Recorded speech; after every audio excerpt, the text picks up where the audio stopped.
Hit Radio, l'essentiel de l'actualité. Ghislain Cougon.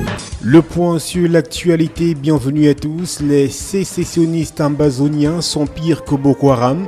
La déclaration est du ministre de l'administration territoriale qui a livré sa vision de la crise anglophone ainsi que des informations sur les leaders ambazoniens incarcérés. Selon le ministre, en effet, les sécessionnistes anglophones sont pires que Boko Haram. Il en veut pour preuve la diffusion de vidéos de cannibalisme sur les réseaux sociaux qu'il attribue aux soldats de l'Ambazonie. De nombreuses réserves ont pourtant été émises sur l'origine de la dite vidéo. Certains affirment que les images évoquées par Paul Gandhi sont issus du tournage d'un film au Nigeria. Politique, le Parlement camerounais examine le projet de loi portant prorogation du mandat des députés. C'est qu'à la requête du président de la République Paul Biya le 13 juin dernier, le gouvernement a déposé le 26 juin au Parlement le projet de loi portant prorogation du mandat des députés jusqu'en 2019. Selon l'exposé des motifs soumis aux législateurs, l'on apprend que le projet a été élaboré en application de l'article 15 alinéa 4 de la loi numéro 96/06 du 16 janvier 1996 portant révision de la Constitution du 2 juin 1972. Cette loi dispose qu'en cas de crise grave ou lorsque les circonstances l'exigent, le président de la République peut, après consultation du président du Conseil constitutionnel et des bureaux de l'Assemblée nationale et du Sénat, demander à l'Assemblée nationale de décider par une loi de proroger son mandat.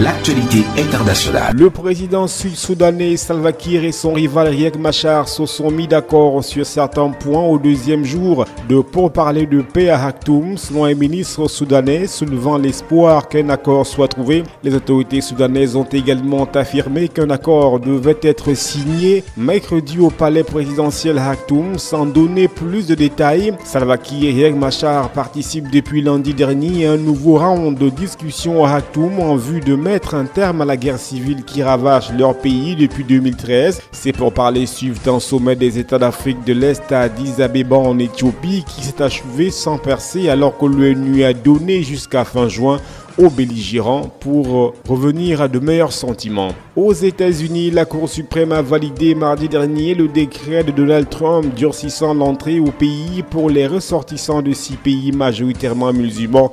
Cette décision de la plus haute juridiction américaine met fin à une longue saga judiciaire. Par 100 voix contre 4, les juges de la Cour suprême ont validé le très controversé décret migratoire du président. Adopté le 27 janvier 2017, une semaine après l'entrée en fonction du président, il prévoit l'interdiction du territoire américain aux ressortissants de 6 pays, pour la plupart à majorité musulmane: Iran, Libye, Somalie, Syrie, Yémen et Corée du Nord. Le Tchad y figurait également avant d'en être retiré le 10 avril. Dans son arrêt, la plus haute juridiction américaine estime que le président n'a fait qu'user de façon légitime de ses prérogatives en matière d'immigration. C'est la première décision majeure de la Cour suprême au sujet d'une politique décidée par Donald Trump. Il n'existe aucun recours après la décision de la plus haute autorité judiciaire du pays. Seule la Cour suprême peut elle-même revenir sur un arrêt qu'elle a rendu. Cela n'est envisageable qu'en cas de changement de majorité au sein d'une instance où les juges sont nommés à vie.